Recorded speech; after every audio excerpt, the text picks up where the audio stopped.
محترم ناظرین، السلام علیکم ورحمۃ اللہ وبرکاتہ۔ آپ نے اگر ہمارے یوٹیوب چینل الغفران میڈیا سروس کو سبسکرائب نہیں کیا ہے تو جلد از جلد سبسکرائب کر کے بیل آئیکن پر کلک کریں تاکہ آنے والی تمام بہترین نعتیں، اچھی تقریریں اور چھوٹے بچوں کی مختلف اور دلچسپ تعلیمی سرگرمیوں سے واقف ہوتے رہیں۔ شکریہ۔ سامنے مختصر وقت میں اپنے تاثرات پیش کریں۔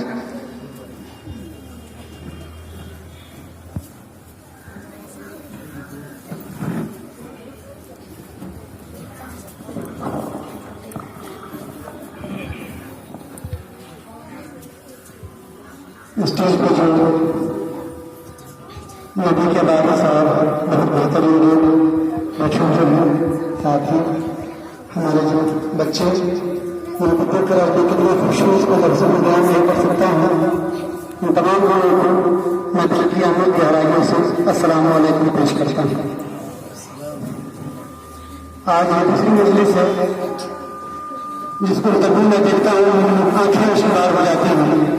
آج سے 6-7 سال قبل میرا بیٹا تھا جب ہاتھ بنا تھا، اور جب یہ پروگرام چل رہا تھا تو میں اللہ کا شکر ادا کر کر کہ اللہ تعالیٰ آپ نے مجھے اتنا محبت کر دیا، آپ نے مجھے اتنا پسند کیا کہ میرے بچے کو آپ نے حافظ بنا دیا۔ یقیناً وہ والدین بہت ہی مبارکباد کے حقدار ہیں، بڑے خوش نصیب ہیں جن کے بچے حافظ قرآن ہوتے ہیں، عالم ہوتے ہیں، مفتی بنتے ہیں، اللہ گرام بہترین تعلیم حاصل کرتے ہیں۔ میں ان تمام والدین کو مبارکباد پیش کرتا ہوں، بچوں کو بھی مبارکباد پیش کرتا ہوں جو اساتذہ کرام جنہوں نے اپنی بڑی محنت سے، بڑی لگن سے ان بچوں کو حافظ بنایا اور حافظ بنانے کی کوشش میں لگے ہوئے ہیں، انہیں بھی میں بہت بہت مبارکباد پیش کرتا ہوں۔ ساتھ ہی جنہوں نے اس مدرسے کا قیام رکھا، جنہوں نے مدرسے کے لیے دن رات ایک کیا، مدرسے کی بہتری کے لیے ہمیں سب کوشاں رہتے ہیں، ان کے لیے بھی میں مبارکباد پیش کرتا ہوں۔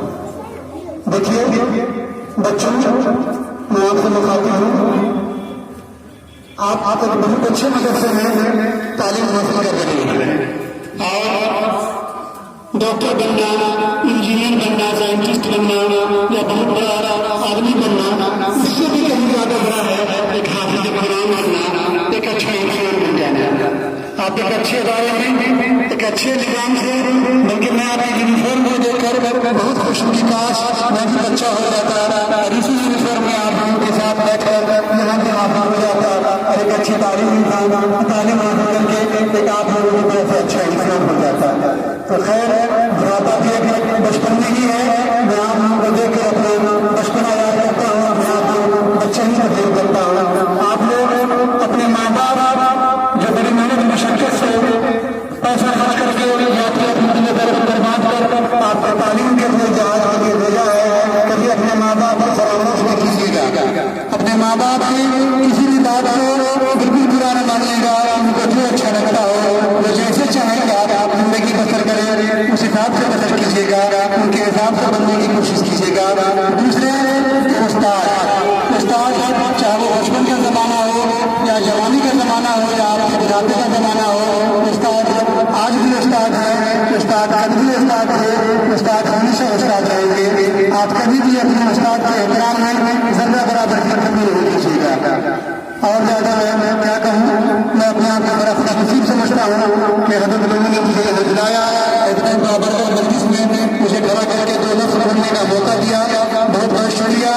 دعا دیتا ہوں کہ بڑے بڑے کے چوری پی رہے ہیں، خوشیاں تیرے قدم بھولے سے بھی نہ آئے، میری زندگی ہو جائے۔ السلام علیکم۔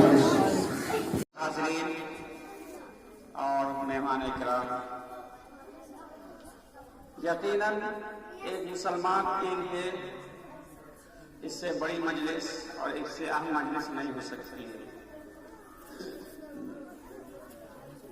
اللہ تعالیٰ نے ہم لوگوں کو مسلمان بنایا ہے اور مسلمان بنانے کے بعد سب سے اہم جو اللہ نے حکم دیا آپ نے کلام پاک میں، اقرا بسم ربک الذی خلق، پڑھ اپنے رب کے نام سے جس نے تمہیں پیدا کیا، پڑھو اس رب کے نام سے جس نے تمہیں پیدا کیا۔ تو سب سے پہلے ایک مسلمان ہونے کی حیثیت سے ہمارے اوپر ایک ذمہ داری عائد ہوتی ہے کہ ہم اپنے بچوں کو اعلیٰ تعلیم کے ساتھ سب سے پہلے دینی تعلیم جس کا حکم قرآن کریم نے دیا ہے. میں یہ نہیں کہتا کہ آپ اپنے بچوں کو کالج میں نہ پڑھائیں، میں یہ نہیں کہہ سکتا میں آپ اپنے بچوں کو اسکول میں نہ پڑھائیں، میں یہ نہیں کہہ سکتا کہ آپ اپنے بچوں کو کنوینٹ میں نہ پڑھائیں. یقیناً پڑھائیں اور شوق سے پڑھائیں اور جو زمانے کی ضرورت ہے اس کے اعتبار سے پڑھائیں. میں اس کا بالکل ہرگز قائل نہیں کہ میں تمام چیزوں کا انکار کروں ان کی ہو جاؤں. یقیناً حالات کے اعتبار سے اور زمانے کے اعتبار سے ہمیں مسلح ہونا ہوگا. جو نفس کا جو حالات کا تقاضا ہے اور جو مسائل ہے اس کے اعتبار سے ہمیں تیاری کرنی ہوگی. یقیناً تو سب سے پہلا جو معاملہ ہے وہ ہم آ کر اس دنیا کے اندر کامیابی حاصل کر سکتے ہیں دوسرے آلات کے ساتھ ساتھ، دوسرے علم کے ساتھ ساتھ. تو سب سے پہلا جو علم ہے وہ دین علم ہے اور اسلامی علوم ہے. اور اس لیے سارے مسلمانوں پر یہ فرض ہے اور سارے مسلمانوں پر یہ ذمہ داری عائد ہوتی ہے کہ فرسٹ آف آل یعنی سب سے پہلے اپنے بچوں کو علم دین سے آراستہ کرے. اسلام کیا ہے، ہم کیوں مسلمان ہیں، اللہ نے ہمیں مسلم گھرانے میں پیدا کیا ہے، اس کی کیا وجوہات ہیں، اللہ کا کیا تقاضا ہے، یہ سب ہم دینی تعلیم حاصل کریں گے یا کروائیں گے اپنے بچوں کو. تب جا کر کے ہمارے بچوں کو یہ معلوم ہوگا کہ ہمارے دنیا میں آنے کا مقصد کیا ہے. قرآن کریم میں اللہ نے فرمایا ہم نے انسان اور جنات کی تخلیق محض اور معاذ اپنی عبادت کے لیے کیا ہے، دنیا کمانے کے لیے نہیں کیا ہے، دنیا حاصل کرنے کے لیے نہیں کیا ہے. صرف اور صرف ہم نے اگر تخلیق کیا انسان کی تو اپنی عبادت کے لیے کیا ہے. لیکن آج ہم کیا ہے، بالکل اس سے ہمارا مقصد ہی الگ ہے. دنیا کمانا مقصد بن چکا ہے اور بندگی بالکل سائد ہو چکی ہے. بندگی مقصد تھا میرا تو بندگی وہ درکنار ہو چکی ہے اور جو ہمارا مقصد تھا وہ مقصد ہم سے دور جا چکا ہوا ہے. صرف اور صرف مادیت کی طرف ہمارا رجحان ہے. میں یہ نہیں کہتا آپ دنیا مت کمائیے، آپ دنیا بھی کمائیے، لیکن اس کے ساتھ ساتھ جو اللہ نے جس چیز کے لیے فوقیت دی ہے، اولیت دی ہے اور جس مقصد کے لیے اللہ نے آپ کو اس یہاں پیسہ فرمایا ہے اور بھیجا ہے، اس ضرورت کو پورا کریں گے. اس کے بعد وہ جو بھی چیزیں ہماری ضروریات زندگی ہیں وہ ہماری آخری چیز، وہ ضروری چیزیں نہیں ہیں، وہ بھی ضروری چیزیں ہیں لیکن وہ ہمارے سائڈ کی چیزیں ہیں. ضروری چیز ہماری یہ ہے کہ ہماری زندگی اسلام کے مطابق ہو اور اسلام کے مطابق اسی وقت ہوگی جب ہم اپنے بچوں کو قرآن کی تعلیم، دین کی تعلیم، دین کی بنیادی باتیں قرآن کہ جب ہم اپنے بچوں کو قرآن سیکھیں گے اور سکھلائیں گے وہی اللہ کے نزدیک جب بہتر ہے، سب سے اچھا ہے تو سب سے اچھا کام نہ کریں گے پہلے. اس لیے سب سے پہلے ہم یہ کوشش کریں گے کہ اپنے بچوں کو دین سے آراستہ کریں گے حالات کے اعتبار سے بھی اور جو زمانے میں جو تغیرات ہو رہے ہیں اور ہندوستان کے جو حالات ہیں اس حالات کے اعتبار سے بھی ہم تمام مسلمانوں کو یہ چاہیے کہ پہلے اپنے بچوں کو دین سے آشنا کریں. اور حضرت مولانا ابوالحسن ندوی رحمۃ اللہ علیہ نے کہا تھا کہ اگر یہ دن دور نہیں ہے. بسم اللہ الرحمن الرحیم. بھائی ہم کچھ تو کہہ نہیں سکتے ہیں لیکن ہلکی پھلکی زبان میں کچھ بول سکتے ہیں. مجبوری ہے میری کہ عادت بنی نہیں ہے. ہمارے عزیز جو ہے اکثر کھڑا کر دیتے ہیں. چلیے اللہ کا شکر ہے. سب سے بڑی خوشی یہ ہے کہ اس ادارے کو جو ترقی ہوئی اس میں اصل یہ ہے کہ باللہیت ہے. ہمارے بڑے بھائی مرحوم ہمیشہ یہ بات کہتے تھے کہ بھائی دین سے جڑے رہو اور دین پر چلنے کی مکمل کوشش کرو. اس میں ہم دیکھا کہ اکثر جو ہے انہوں نے ہمیشہ چاہے جتنی بھی مصیبتیں آئی یا جو بھی حالات آئے اس میں جو ہے اپنے دین کو مضبوطی سے پکڑے ہوئے تھے اور کسی طرح کی کسی دباؤ میں نہیں رہے. ہم یہ کوشش کرتے ہیں اور ہم اپنے عزیز سے بھی یہ درخواست کرتے ہیں کہ یہ بھی للہیت پر رہیں اور ہمیشہ جو ہے کسی بھی دباؤ میں یا کسی طرح کی شکایت وغیرہ میں نہیں آتا کوشش کرتے ہیں. اور دین کا جو کام مضبوطی کے ساتھ کر رہے ہیں الحمدللہ. بچے بھی جو ہے ترقی کر رہے ہیں اور مدرسے بھی ترقی کر رہے ہیں تو اللہ کو سامنے رکھتے ہوئے اور دین پر پوری طرح مکمل کرنے کی کوشش کرتے ہوئے اگر آگے بڑھتے رہیں گے تو انشاءاللہ آپ کو اللہ بھی آگے بڑھاتا رہے گا اور مدرسے کو بھی آگے بڑھاتا رہے گا. آمین. السلام علیکم ورحمۃ اللہ. نحمده ونصلي على رسوله الكريم اما بعد. میں وہ بہت خوش نصیب سمجھتا ہوں کہ اللہ رب العزت نے شعرانی محفل کا حصہ بنایا ہے. یہ محفل بہت مشہور ہے کہ درخت اپنے پھل سے پہچانا جاتا ہے. الحمدللہ بچوں نے بھی کارکردگی پیش کی ہے، چاہے وہ تقریر ہو یا دعائیہ پروگرام ہو یا قرآن پڑھنے کا جو لہجہ تھا وہ پڑھ رہا اور دیکھ تھا. یہ ساری چیزیں اساتذہ کی محنت، ذمہ داران کی توجہ، ان کی للہیت، ان کے اخلاق اور ادارے کی نظم و نسق کو جگہ قائم رکھتی ہیں. میں اللہ تعالیٰ سے دعا کرتا ہوں کہ اللہ رب العزت یہاں کے پڑھنے پڑھانے والے کو قبول فرمائے اور اس ادارے کو ترقیات سے نوازے، ہر طرح کی شروع سے ادارے کی حفاظت فرمائے. اس ادارے کے لیے ادارے ہمارا بہت پرانا تعلق ہے، رب ہے. میں ہمیشہ آتا رہتا ہوں اور یہاں جو تعلیم اور تربیتی سرگرمیاں ہیں اس سے میں بہت واقف ہوں. میں مفتی صاحب کو مبارکباد پیش کرتا ہوں کہ اللہ تعالیٰ نے آپ کی محنت کو قبول فرمایا اور بہت مختصر وقتوں میں اللہ تعالیٰ نے ادارے کے لیے ترقی عطا فرمایا ہے. وہ ترقی بہت ہی کم لوگوں کو نصیب ہوتی ہے. اللہ رب العزت مزید اس ادارے کو ترقیات سے نوازے اور بانی محترم کے لیے اس ادارے کو نجات کا ذریعہ بنایا. اس ادارے کے جو بانی تھے ان کے بارے میں ہم اپنے گھروں میں اکثر سنا کرتے ہیں. ایک چیز جو ہمیشہ ہم نے سنا اور ان کا مشاہدہ بھی کیا، ہمارے گھروں میں بڑے کہا کرتے تھے کہ کوئی شخص ایسا نہیں اس علاقے کے اندر کہ معاشر محمد غفران صاحب نظر اللہ مرمدہ سلام میں خلقت لے جائے. کبھی کبھی ہم لوگ بچپنے میں یہ کوشش کیا کرتے تھے، پہلے سے تیار رہتے تھے کہ آج مجھے پہلے سلام کرنا ہے، لیکن اس وقت بھی ہم خوشی رہ جاتے تھے اور دور سے ہی وہ سلام کر دیا کرتے تھے. تو یہ اس کی دینی ذمہ داری اور اس کے علاوہ اور بہت ساری باتیں ہیں جو اس علاقے کے اندر ان کے بارے میں ان کی ذمہ داری کے بارے میں مشہور ہے. وقت پر میں یہ مشہور دعا کرتا ہوں کہ اللہ تعالیٰ عالمی محترم کو اس ادارے کی نگاہی سے آگے بڑھایا، بنیاد ڈالا. اللہ تعالیٰ ان کی بات مطلب فرمائے، ان کے درجات کو بلند کرے اور ان کی جو کوششیں اور یہ تمنا تھی ان کے بعد وہ دوبارہ اس کو آگے بڑھا رہے ہیں.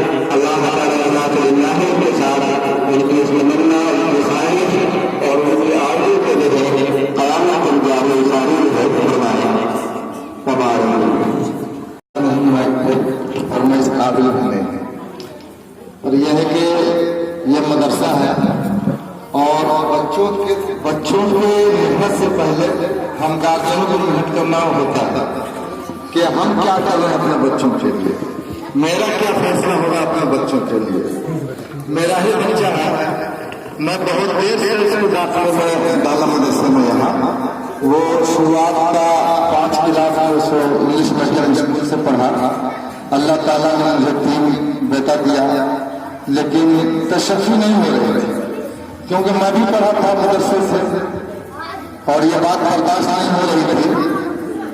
آخری میں یہ قدم اٹھایا کہ بھائی ایک بچہ جو ہے وہ مدرسہ جائے. تینوں بچے کو بیٹھایا اور ہم نے کہا کہ مدرسہ میں کون جانا چاہتے ہو. اللہ کا شکر ہے کہ عبد الرحمان نے کہا کہ میں جانا چاہتا ہوں. میں اسی وقت گیا کہ اسکول ان کے پرنسپل سے ہم نے کہا کہ اس بیٹے کو میرے فری کر دیجیے آپ، اور آج ہی فری کیجیے. اللہ کا شکر ہے کہ پرنسپل صاحب نے کہا کہ اس بچے کو چھوڑ کے باقی جو 2 بچے ہیں اس میں سے کسی کو لے لیجیے، لیکن عبد الرحمان کو میرے پاس رہنے دیجیے. ہم نے کہا نہیں، یہ فیصلہ عبد الرحمان کا ہے کہ میں مدرسہ جاؤں گا اور میں حافظ قرآن بنوں گا، اس لیے مجھے یہی چاہیے. اور میں اسی وقت اس بچے کا وہاں سے نام ہٹوایا، یہاں لے کے آیا، داخلہ کروایا.